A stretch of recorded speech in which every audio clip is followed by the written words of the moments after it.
كنت محتاج أتكلم معاك في موضوع مهم.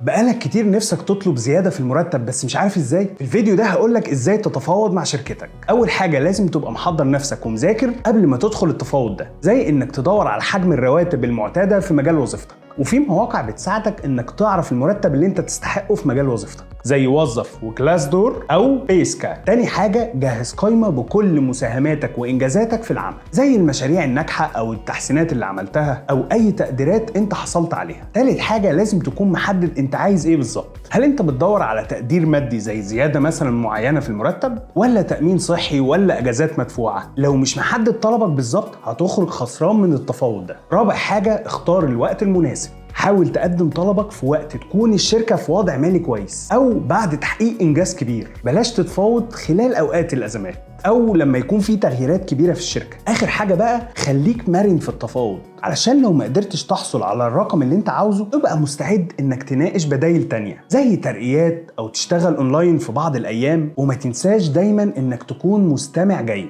وتفكر في مطالب الطرف اللي قدامك. وحتى لو اترفض طلبك خليك متأكد ان الرفض ده هيكون ورقة في صالحك. امتى؟ لما تيجي تتفاوض مرة تانية بعد فترة وتكون مهاراتك افضل. قولي في الكومنتس امتى اخر مرة اتفاوضت على زيادة في المرتب، وهل شركتك وافقت ولا لأ؟